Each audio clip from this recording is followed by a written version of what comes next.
তারপরে আমাদের পার্বত্য চট্টগ্রামে ডেপ্লয়েড আছে, তারপরে এই প্রত্যেকটা থানায় গিয়ে ক্যাম্প করে ইয়ে করা, এবং তারপরে হচ্ছে যে আর্মি কিন্তু ফার্স্ট রেসপন্ডার ফোর্স না। ফার্স্ট রেসপন্ডার এই যে বিদেশের এরা বলে ফার্স্ট রেসপন্ডার হচ্ছে পুলিশ। হতে হলেও সংযত আচরণ করতে হবে, এবং আইন শৃঙ্খলা রক্ষাকারী বাহিনী, নিরাপত্তা বাহিনী এদেরকে শান্তি শৃঙ্খলা রক্ষার কাজে সহযোগিতা করা। ডিজিএফআইকে মিসইউজ করে এরশাদের আমল থেকে শুরু করছে এইসব কাজে ইউজ করে, পলিটিক্যাল কাজে, পলিটিশিয়ানদেরকে সাইজ করা, এই করা, এগুলা।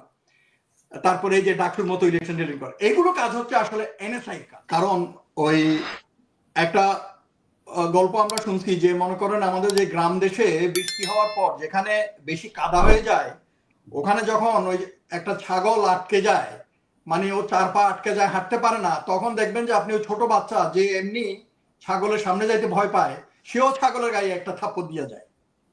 তো আমাদের সেনাবাহিনীর অবস্থা হয়েছে এরকম। নাও সেনাবাহিনী হ্যাজ, মানে people have made with the interest of মানে সার্টেন কর্নার, বিশেষ মহলের ইন্ধনে সেনাবাহিনীকে একটা সফট টার্গেটে পরিণত করা হয়েছে, এবং যত ঘোষ নন্দ ঘোষ। আপনি দেখেন এই যে সোলামান ভাই, একসাথে আমরা কাজ করছি, যদিও বিভিন্ন ডিস্ট্রিক্টে ইলেকশনের সময় আমরা ইলেকশন কন্ডাক্ট করছি, জানি। আমি ওনার কর্মপদ্ধতি সম্বন্ধেও জানি, হাউ স্ট্রিক্ট অ্যান্ড ডিসিপ্লিনারি হি ওয়াজ। তাকে জিজ্ঞেস করেন আপনি যে সেনাবাহিনী এখন যেই কাজ করতেছে, is army design for that? Army কি এই কাজের জন্য ডিজাইন কিনা? It is not. আর্মিকে ট্রেনিং করা হয় যে বহিঃশত্রুর হাত থেকে দেশকে রক্ষা করার জন্য, দেশের মাটিকে রক্ষা করার জন্য, দেশের স্বাধীনতা সার্বভৌমত্ব রক্ষা করার জন্য।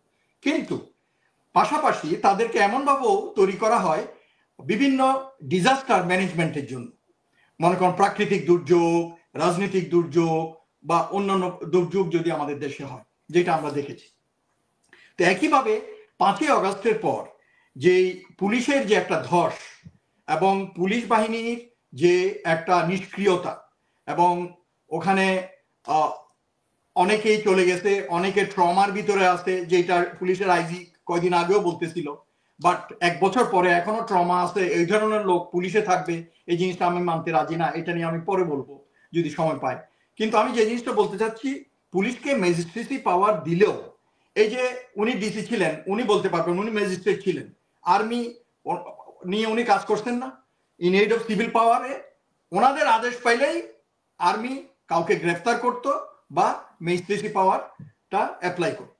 তো এখন এই ক্ষেত্রে ম্যাজিস্ট্রেসি পাওয়ার দেওয়া হয়েছে, কারণ পুলিশ মাঠে নেই সক্রিয়ভাবে, পুলিশ কার্যকরী পদক্ষেপ নিতে পারতেছে না। কিন্তু এর পরেও দেখেন বাংলাদেশে এতগুলা ডিস্ট্রিক্টে প্রতিটি থানাতে এই যে ক্যাম্প করে করে যে পুলিশ, আমাদের সেনাবাহিনী আছে, আমাদের কত সেনাবাহিনী আছে আপনারা বলেন?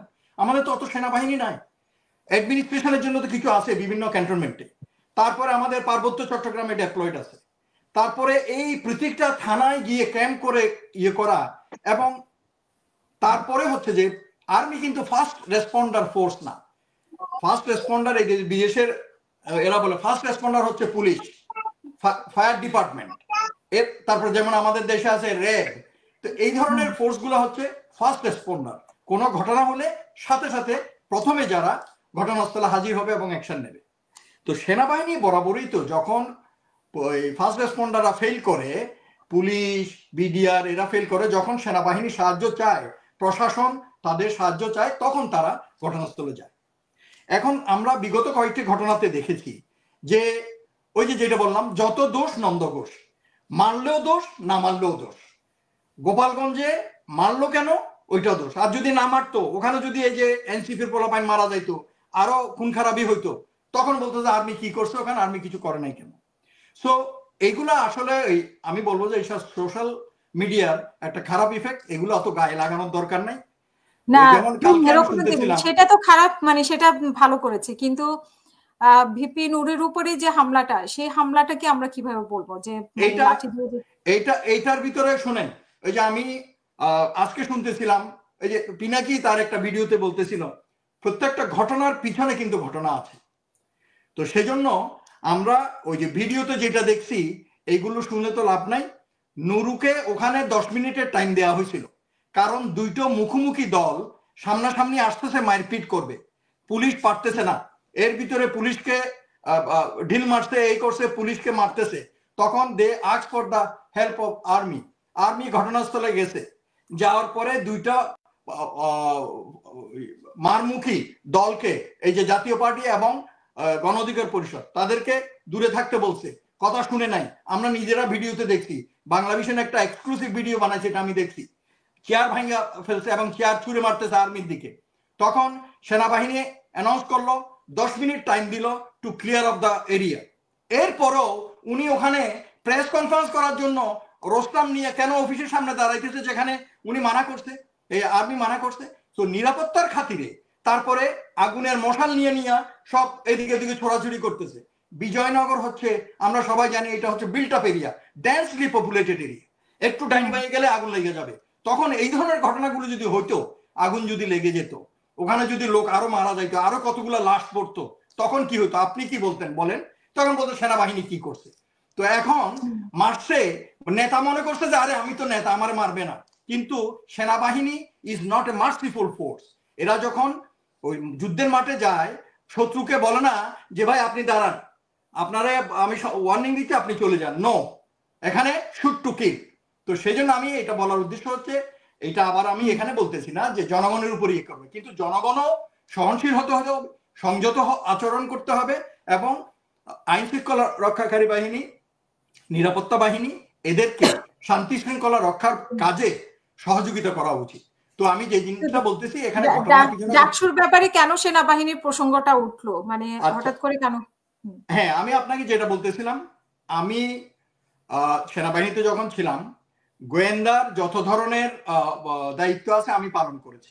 আই ক্যান বোস্টলি এজ বলতেছিলাম সে দে গোয়েন্দা বিভাগের আমার চেয়ে মানে এত ক্রেডেন্সিয়াল ওয়ালা লোক বাংলাদেশ সেনাবাহিনীর আগে কখনো ছিল না, কারণ আমি সব দায়িত্ব পালন করছি, ফিল্ড থেকে শুরু করে director military intelligence in army headquarter, কাজে আমি জানি।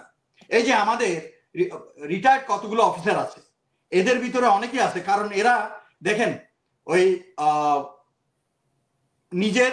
নিজের ঘরের বিরুদ্ধে কখন যায়, নিজের বাপের বিরুদ্ধে, নিজের ভাইয়ের বিরুদ্ধে কখন যায়, যখন নিজের স্বার্থ ইয়ে হয়। এই কিছু অফিসার আছে ডিসগ্রান্টাল, তারা বিভিন্ন মরাল টার্পিচুড এবং তাদের চারিত্রিক কারণে বা আরো কোনো কারণে সেনাবাহিনী থেকে তাদেরকে কিক আউট করা হয়েছে।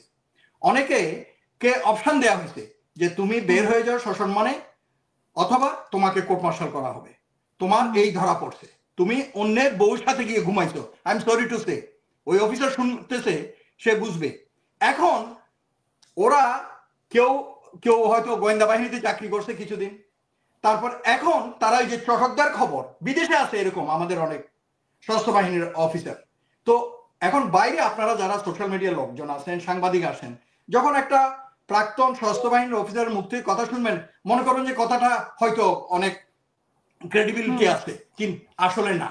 এরা ওই শোনা কথা নিয়ে জাস্ট এগুলো ছড়ায়, যেমন এই কয়দিন আগে ছড়াইলো ডাকসু ইয়ে করো, তখনই আমি বলছি, আমি ফেসবুকে কয়েকজন লিখছি, no, because MI directorate, military intelligence directorate, তারপরে নেভিতে আছে নেভাল ইন্টেলিজেন্স, এয়ারফোর্সে আছে air intelligence, this intelligence is ওই বাহিনী প্রধানদের ইন্টেলিজেন্স, এবং এরা ওই বাহিনীর ভিতরের ইন্টেলিজেন্স গুলা দেখে, খবরাখবর সংগ্রহ, কোনো অসন্তোষ আছে কিনা, বিভিন্ন জিনিস, বিভিন্ন ফিডব্যাক। কিন্তু ওই বাইরের ডাকসু ইলেকশন, জাতীয় ইলেকশন বা পলিটিশিয়ানদেরকে হ্যান্ডেল করার জন্য, এটা এরশাদের আমল থেকে ডিজিএফআইও কিন্তু ওইভাবে ডিজাইন না, বাট ডিজিএফআই কে মিসইউজ করে এরশাদের আমল থেকে শুরু করছে এইসব কাজে ইউজ করে, পলিটিক্যাল কাজে, পলিটিশিয়ানদেরকে সাইজ করা, এই করা, এগুলা। তারপরে এই যে ডাকসুর মতো ইলেকশন ডিলিং করা, এগুলো কাজ হচ্ছে আসলে এনএসআই কাজ, এগুলো কাজ হচ্ছে ডিএসবির কাজ।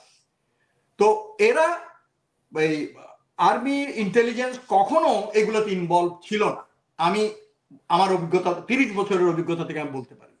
তারপর এই এগুলো হ্যান্ডেল করে ডিজিএফআই করতো, এখন করে কিনা জানি না, বাট এগুলো মেইনলি কাজ হচ্ছে এনএসআই কাজ, যেটা সরাসরি স্বরাষ্ট্রমন্ত্রীর আন্ডারে, এবং এগুলো স্বরাষ্ট্রমন্ত্রীকে ফিডব্যাক দেওয়ার কথা। তো এইটা একটা গুজব ছড়ানো হয়েছিল, মিথ্যা কথা, এটা কখনো হয় নাই। এবং এইবারও আমি শুনে বলছি যে না, এটা হতে পারে না। তো এইটা ইলিয়াসের মতো একটা ভালো সোশ্যাল মিডিয়ার লোক, সেও এই কথাটাকে ওই যে শুনা এটা নিয়ে নিউজ বানাইছে, একটা বিভ্রান্তি সৃষ্টি করছে। তারপরে পিনাকিও দেখলাম যে করছে। তো আমি ওদের কাছে রিকোয়েস্ট করব, সোশ্যাল মিডিয়ার যারা আছে, আপনারা আপনাদের ক্রেডিবিলিটি নষ্ট করবেন না। আপনারা যাচাই বাছাই করে নিজেদের ভিউ বাড়ানোর জন্য এরকম খবর দিয়া পুরো জাতিকে বিভ্রান্ত করবেন না। এবং আপনাদের একটা দায়িত্ব আছে, আপনারা দায়িত্ব নিয়ে বস্তুনিষ্ঠ এবং সংযতভাবে আচরণ করুন, খবর পরিবেশন করুন।